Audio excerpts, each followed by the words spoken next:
pas mal de choses. De nous? De vous aussi. Bon. J'espère que vous allez être pertinent aujourd'hui. Et que vous allez me poser des questions intelligentes. Ah, bah, Ça alors tourne là? Non merde, pardon. C'était une blague, On c'était va une blague. sortir, on va revenir jusqu'à dans le C'était une moment. blague. Première question, Pierre, pourquoi t'es pas content? Non, en plus c'est vrai, je suis pas très satisfait du début de semaine qu'on fait. Voilà, dans les intentions, dans la justesse de ce qu'on doit mettre en place. Et bon, c'est un peu à l'image de l'équipe que nous sommes. Voilà, dernière de classement, capable d'aller chercher au fond des ressources pour gagner des matchs, pas des grands matchs de rugby, mais gagner des matchs à l'extérieur. Et puis de rapidement se déconcentrer et faire. Tu mets en garde contre le relâchement cette semaine. Ouais, mais parce que c'est une habitude chez nous. C'est une habitude chez nous, ça fait 1 an et demi que ça dure. Donc voilà, bon, on va positiver. Voilà, on a, et vous l'avez souligné, on a 5 finales à jouer. Il y en a une qui arrive vendredi. Et toi, tu arrives à voir déjà, à déceler un petit peu en début de semaine quel pourrait être le comportement éventuel du vendredi soir? Ou c'est trop tôt? Non, je suis pas magicien. Par contre, il y a une chose qui est certaine, c'est qu'on joue comme on s'entraîne. Et si en début de semaine on manque un peu de plaisir, pour moi, le plaisir, c'est un des piliers de la performance. Et c'est un des piliers de la réussite collective d'une équipe. Et aujourd'hui, alors on a retrouvé du plaisir, vous l'avez souligné la semaine dernière, à travers des formes de connexion mises en place un peu par Tanguy, très intelligemment. Et on parle de connexion, on parle de partage, il y a des barbecues mis en place, mais aujourd'hui, c'est pas les barbecues et les brunchs qui font gagner les matchs. Aujourd'hui, c'est d'arriver le lundi matin avec le plaisir de se retrouver, ok, et mettre de l'enthousiasme, de la justesse et de la précision dans ce qu'on va faire. Et en ce début de semaine, on ne peut pas être complètement satisfait. Donc je suis un petit peu en colère. Comment tu l'expliques, tu veux pas? Ce relâchement. Je l'explique parce qu'on n'est pas des grands joueurs, on n'est pas une grande équipe, et on n'est peut-être pas un grand staff. C'est des choses qu'on essaie d'anticiper. Dans nos réunions du week-end pour débriefer Mont-de-Marsan, on avait décidé de mettre sous pression les joueurs sur lundi et mardi. Et on a annoncé la couleur sur la première réunion. Et derrière ça, bon, j'exagère un peu, je noircis un peu le tableau. On a fait quand même la journée de lundi assez précise, mais on était sur un travail adjuvant, énormément sur le travail individuel. Donc on a réussi à mobiliser les joueurs. Et aujourd'hui, sur la partie collective, on plonge. On plonge et ce manque de régularité, c'est hyper enfantin. Voilà, c'est comme mon fils qui a une bonne note à l'école et qui la semaine qui suit la bonne note, il se permet de ne pas travailler. Voilà. Nous, on n'a pas connu ça, donc c'est toujours mauvais signe. Par rapport à la préparation physique, justement, on parle de finale tous les week-ends. Des clubs aujourd'hui préparent leur qualification pour jouer une finale d'accession. Est-ce que toi, tu as changé quelque chose dans la préparation pour justement préparer ces finales de tous les week-ends? Alors, je sais pas. Préparation physique. Hein. Ouais, on parle de préparation physique, mais tout est lié, tout est en synergie. Donc, effectivement, on a établi une stratégie déjà au moins sur 15 jours. Voilà, parce qu'on sait qu'on va rencontrer deux équipes qui tapent fort. C'est Montauban et Aurillac, je ne me trompe pas. C'est Montauban et Aurillac avec des grosses mêlées, avec des équipes qui ont une grosse capacité à porter le ballon, à avoir des ballons portés. Donc on a axé aussi notre travail là-dessus. Donc moi, je dois créer un équilibre derrière en diminuant les volumes de course, notamment surtout pour les avants. Donc la stratégie, elle s'arrête là. Après, il faut prendre en compte qu'on est quand même en fin de saison, qu'on a un groupe qui est quand même émoussé mentalement. Et même si les gars se sentent bien physiquement, on a quand même... il reste 5 matchs. Donc on essaie de réduire les entraînements, d'agrandir les plages de repos. On a fait quelques modifications sur le planning. On leur a laissé une matinée de plus pour rester à la maison. On essaie de les mettre dans un confort et de redynamiser en fait. Mais vous savez, aujourd'hui, on ne va pas tout changer. Ce qui va changer, c'est l'état d'esprit. Un autre pilier de la performance, c'est l'engagement. C'est la compétition. Quand je parle de compétition, c'est l'esprit de compétition. Et ça, aujourd'hui, on ne peut pas tout changer. Ça vient aussi de la culture et de l'éducation qu'on a. Et il y a un grand philosophe qui disait, c'était un joueur de basket qui disait d'un dauphin on n'en fera pas un requin. Mais aujourd'hui, d'un dauphin on n'en fera pas un requin. Par contre, on va essayer de le rendre un peu plus agressif et de l'avoir concentré sur nos objectifs. Il dit aussi, d'un âne on ne fera pas un cheval de course. J'osais pas le dire. Je préfère l'image du dauphin et du requin. Tu dis que pour l'instant, la semaine, elle n'a pas été concluante, mais la semaine, elle est pratiquement terminée. Pierre, il reste la mise en place jeudi. Ben c'est pour ça que je parle de semaine, Ouais. parce que les deux phases d'acquisition en Pro D2, c'est le lundi et le mardi.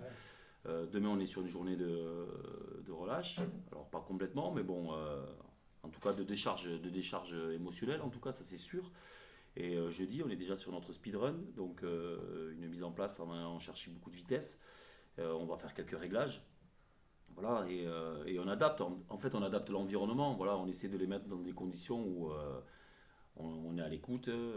Voilà, ils nous ont demandé quelques changements sur la journée du vendredi. Bon, on le fait. Voilà, tous les changements ils se font là. On est à l'écoute et on s'adapte.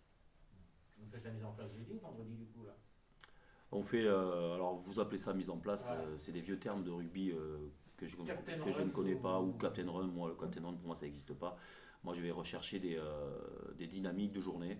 Voilà, donc on aura notre dynamique de vitesse jeudi, ce que j'appelle moi le speed run. Voilà, donc c'est faire avec un maximum de vitesse tous nos lancements et maximum de précision. Voilà. Tu parlais de l'aspect mental à l'instant. Ton rôle, c'est aussi de mettre les joueurs mentalement dans de bonnes dispositions pour que physiquement. Complètement, en tout cas de mettre en place l'environnement lié à ce qu'on veut mettre en place. Donc tout ce qui est organisation et coordination des divers intervenants spécifiques ou même médicaux, ça fait partie de mon rôle oui, complètement. Ouais. Donc du coup, l'adaptation mentale aussi à l'effort et en termes d'organisation. Tu disais tout à l'heure, Pierre, justement, l'organisation, vous avez enlevé des matinées de travail. Toi, ton poste fait qu'il a fallu retrouver du jus pour finir ces 5 matchs. Qu'est-ce que tu as mis en place concrètement? On parlait tout à l'heure un petit peu de lassitude physique, de répétition. Il n'y aura plus qu'un week-end de coupure. Oui, Comment ça se passe là? ouais, ben ça se passe qu'on avait pour habitude de travailler tous les matins. Aujourd'hui, on s'arrête là. Il est je sais pas quelle heure il est 11h30 midi. Et ils ont une journée complète de repos. Sachant qu'ils ont tout l'après-midi, la soirée, plus justement la journée complète de mercredi. Et habituellement, notre speedrun, on le fait le jeudi matin. Et on a décidé, parce que c'est pas que moi, on parle bien d'organisation de tout le staff. Hein. On a décidé de le mettre un peu plus tard pour leur permettre de dormir, passer du temps en famille. Voilà. Ça, c'est la partie organisation. Et après, sur les entraînements, on a réduit énormément le volume. Voilà, en gardant un maximum toujours d'intensité, parce que ça fait partie en tout cas de notre dada. Garder l'intensité, réduire le volume, voilà, et accorder un peu plus de plage de récup. Et garder les joueurs mobilisés au maximum. Montauban a pris une petite clé la semaine dernière. Ils vont venir ici comme revanchard. Vous avez étudié déjà cette équipe ou ça fait partie je dirais, du travail de cette fin de semaine encore? Bon, bien sûr qu'on a étudié, enfin, les coachs ont étudié la partie en tout cas stratégique de Montauban. C'est déjà très très bien dégrossi et en fin de semaine on va juste affiner ce qu'on va faire. Mais je crois que le plus important aujourd'hui et l'ennemi numéro 1 du SA15, c'est le SA15. Voilà, que Montauban soit passé à travers le week-end dernier contre une très très belle équipe de Carcassonne qui aujourd'hui est en pleine réussite. Ça peut nous arriver. Et aujourd'hui, je crois que vous savez, quand on est dans notre situation, le plus important c'est de se concentrer sur nous-mêmes. Et ce qu'on va mettre, quels ingrédients on va mettre dans notre jeu et dans nos intentions. Il y a un joueur qui vient de commenter, Pierre, que tu étais le symbole depuis 2013. Tu as vu l'accession un peu fulgurante de ce club. Ça te rend triste de voir aujourd'hui où vous en êtes à 5 matchs de la fin?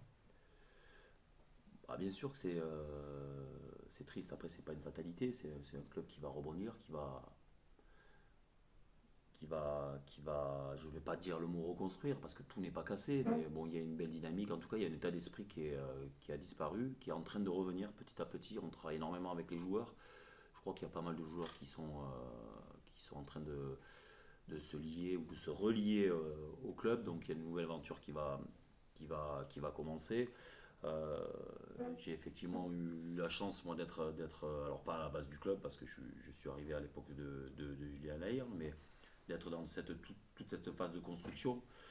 Moi, j'aime bien sortir une anecdote. Quand je suis arrivé ici avec Julien et qu'on a visité les structures, il y avait 2 chasubles, 2 plots et il n'y avait même pas un chronomètre, quoi. Et quand je vois l'évolution, moi, ce qui me fait vraiment avancer, c'est l'évolution du club, l'évolution de la structure en termes de matériel, d'évolution du stade, de son entraînement, du personnel, de gens disponibles pour les joueurs. C'est, moi, c'est ça qui me fait avancer. Voilà, moi, je suis un amoureux de la performance, je suis un amoureux de l'entraînement. C'est ce qui me fait kiffer, comme disent les jeunes. Et ouais, il y a de la tristesse, mais par contre, je lâcherai rien. Il reste 5 matchs, personne ne va lâcher quoi que ce soit. Et, si l'année prochaine on est amené à descendre, ben, on mettra tout en place pour remonter rapidement. En tout cas, pour construire un projet cohérent. Je crois qu'aujourd'hui, la réussite collective, c'est la cohérence aussi, quoi. Donc, on va travailler tous ensemble, sportifs, dirigeants, partenaires, la presse. Au niveau de ton avenir, Pierre, est-ce que tu vas rester l'an prochain? Est-ce que tu sais de quoi ça en fait? Alors, j'ai une grosse sollicitation. Voilà. Aujourd'hui, c'est Los Angeles Lakers, mais bon, c'est pas fait encore. Donc, non, écoutez, mon avenir, de toute façon, il me reste une année de contrat. Je suis en discussion avec les dirigeants, avec Vincent aussi, qui souhaite que je me réengage avec lui sur les 3 ans à venir. Donc, c'est un truc qui me motive. Moi, je suis bien en Charente. Voilà, on verra, mais ça va. Voilà, Vu ton âge, ça te mène à la retraite. et voilà, l'objectif c'est ça en fait. Bon, là, vu mon âge, maintenant il faut commencer à passer à la suite, et, quelques années encore, et puis après on ira vivre dans les îles. J'ai un projet avec Albert pour. Ouais. Oui. Comme tu ne parles pas anglais, c'était difficile de partir aux Lakers, c'est ça? Bah, j'hésite plus. La Californie, c'est pas bon, Ouais, c'est compliqué en ce moment. Voilà, c'est un peu compliqué. Bon, les conditions sont pas si exceptionnelles que ça, donc. À la fin du match de Mont-de-Marsan, quand on regarde, on est dans les tribunes tous, là, on voit, il y a une forme cette victoire avec toujours des délivrances, des grands moments de joie. C'est la tension qui tombe. Comment T'étais où, toi? T'étais dans l'embut? T'étais derrière l'action?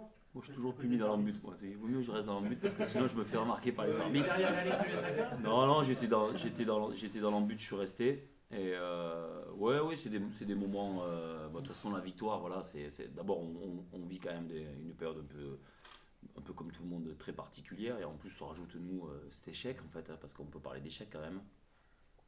Et à chaque fois qu'on arrive à gratter quelque chose, moi je le vois dans le staff, ça nous rebooste parce qu'on a mis des choses en place depuis l'arrivée de Vincent. Et moi je crois énormément à son projet, lui il y croit bien sûr encore plus, et à chaque fois ben, ça valide une étape.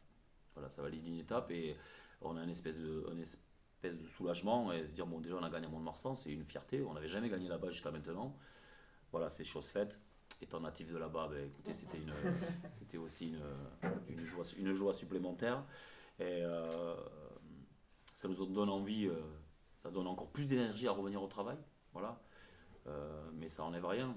Quand on a lu les résultats de Rouen, de Valence et le bonus de Aix à la dernière minute, tout ça, bah, ça nous ramène à la réalité. Mais aujourd'hui, on s'est donné le droit de encore espérer sportivement. Donc,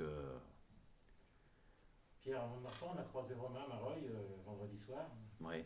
Tu l'as reconnu physiquement? Et là, il a bien maigri, il est affûté, il est beau gosse. Ouais, j'ai trouvé qu'il était bien, il a l'air bien dans ses baskets en tout cas.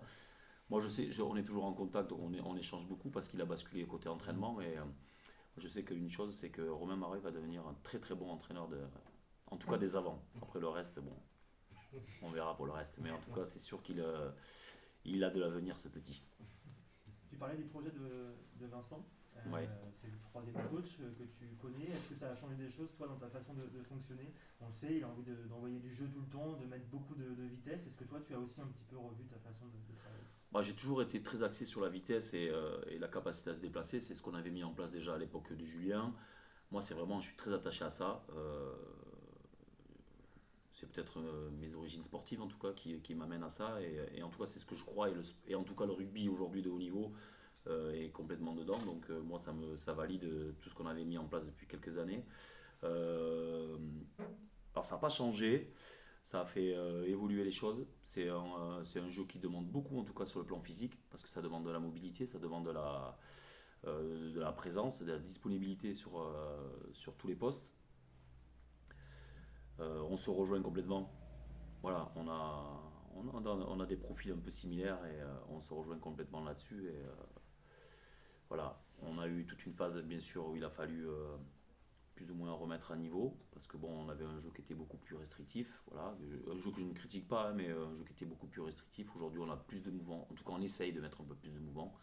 Donc effectivement, physiquement, on a essayé d'axer le travail un peu plus, en tout cas sur la course. On a une période où des joueurs commencent à regarder un petit peu sur leur avenir, hein. Ce sont des professionnels, ce sont des garçons qui ont besoin de se projeter.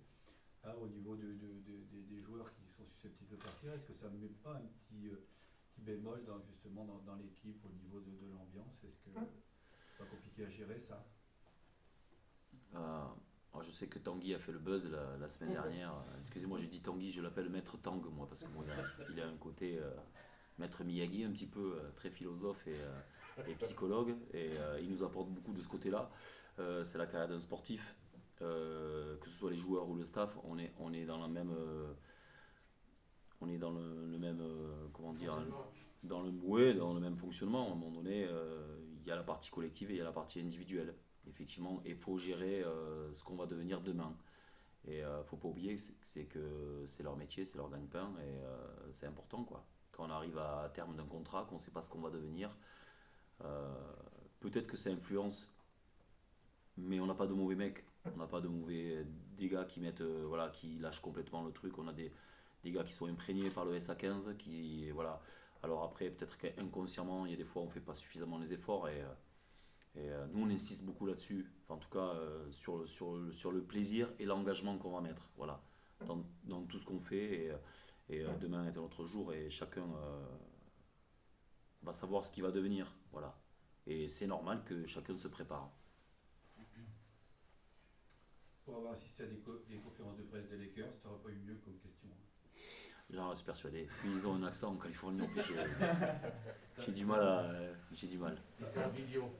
Et c'est en visio en plus. Avec Ouais. des plexis. T'as eu il y a eu de la classe après Mont-de-Marsan au niveau des joueurs? On a eu quelques pètes, ouais, mais rien de très grave. Voilà, on a adapté le travail à certains joueurs aussi qu'on a mis un peu au repos. Et Iban et German qui étaient touchés à Rouen.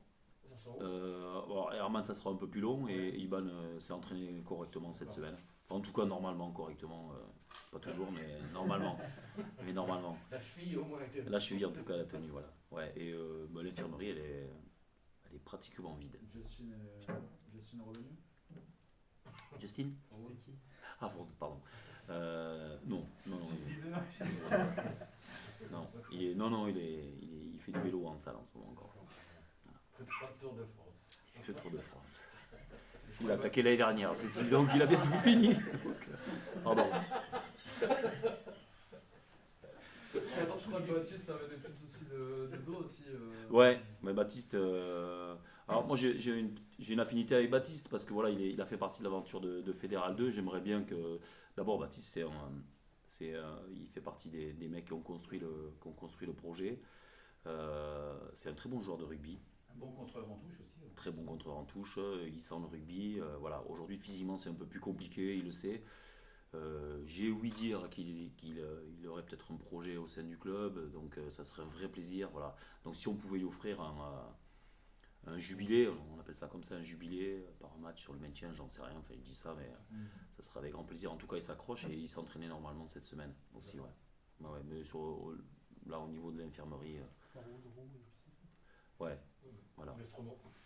Oui, et Marvin sur son épaule, mais qu'on a décidé de laisser tranquille jusqu'à la fin de saison comme il a re-signé 2 ans, il me semble, pour l'avenir. L'ouverture de la pêche. Et Thierry, Navitiri, justement, qui a pas joué il est depuis- comment physiquement? Tu le trouves comment, toi qui arrives à. Ah, je vais me faire des ennemis à Nevers. En plus, c'est mes potes. Si je dis qu'il n'est pas. Non, mais Nas, il a besoin de reprendre du plaisir. Voilà, c'est un super athlète, mais c'est un super athlète qui ronronne. C'est un gros chat, quoi. Voilà, et quand on était en contact ici, je m'étais permis d'appeler les prépas de Nevers qui m'avaient informé, et ce qu'ils m'ont dit, c'est la vérité, quoi. Voilà, c'est qu'il y a un potentiel énorme. Maintenant, il faut lui mettre des doigts dans les prises, quoi, on va y arriver. Déjà qu'il reprenne du plaisir, parce que je pense que ça faisait 2-3 ans que c'était un peu compliqué pour lui. Voilà, il a retrouvé les copains fidjiens ici avec qui il s'entend bien et je reste persuadé que c'est un gros joueur en sommeil, mais On a l'impression que c'est un peu les mêmes termes qu'à l'arrivée de Met Aleboula. alors Met c'était différent. Met Blessure, était sorti d'une grosse blessure, il a un genou qui est un peu esquinté. Oui, mais qui veut reprendre du plaisir, voilà. Mais ça fait partie, à un moment donné, quand on est sur un échec, soit physique ou dans un club parce qu'on joue pas, on en a parlé tout à l'heure, hein. Pour moi, le plaisir, c'est le plus important. Arriver à avoir du plaisir à retrouver les coéquipiers, avoir du plaisir à venir au stade, avoir du plaisir à s'entraîner et être compétitif surtout. Voilà. Moi, il y a des choses que je comprends pas quand, même moi, un tennis-ballon, si on fait tous les deux un tennis-ballon, je vais tout faire pour gagner, je vais même tricher pour gagner. Et si je perds, je te paierai pas une bière. Voilà. Et ça, c'est ma culture, c'est mon fonctionnement. Et je reste persuadé que pour le haut niveau, il faut l'avoir ce fonctionnement. Vous vous privez de Mathias Grondin, qui est quand même un joueur en devenir, un garçon qui est très fort. Comment se fait-il avec cette carrure qu'il a, Mathias? Voilà, Mathias, je tiens à le féliciter parce que il est rentré dans le groupe comme ça. C'est un vrai bon mec, c'est un gars qui fait un super boulot, vraiment. Et c'est pas facile en ce moment parce qu'avec toutes les restrictions sur la com, tout ça, c'est pas facile. Je lui ai mis une chasse il y a 5 minutes pour tout vous dire parce que j'avais le bonnet de l'Aviron Bayonnais sur la tête. Je vous rassure, c'est pas Rémi Ladoche qui me l'a offert parce que c'est une grosse pince. Il ne m'a jamais donné un truc de sa dotation, c'est Vincent qui me l'a donné. Et Mathias est venu et s'est permis de venir me voir en me disant pour la conférence de presse, tu enlèveras ton bonnet. Alors je lui ai dit bébé, excuse-moi, mais bon, t'étais pas né, que je faisais déjà des conférences de presse, donc je sais ce que je dois faire et pas faire. Donc j'ai toutes les tenues du SA15 avec les sponsors et j'ai pas le bonnet. Non, Pierre, c'est pas par rapport au bonnet, c'est par rapport à la coupe de cheveux. Ça aurait été dommage. Mais elle vous plaît pas ma coupe de cheveux. Alors quand j'avais les cheveux longs, ça allait pas, maintenant que j'ai les cheveux courts, non, voilà. Après, bon, je reviens à Mathias, c'est génial ce qu'il fait, il a redynamisé la com, je trouve. Il s'entend super bien avec tout le monde, il s'est fondu dans le groupe et il fait de super images. Faut le garder, faut vraiment le garder. Vraiment. Bon, merci. Merci. Merci Pierre. Bonne journée. Pierre.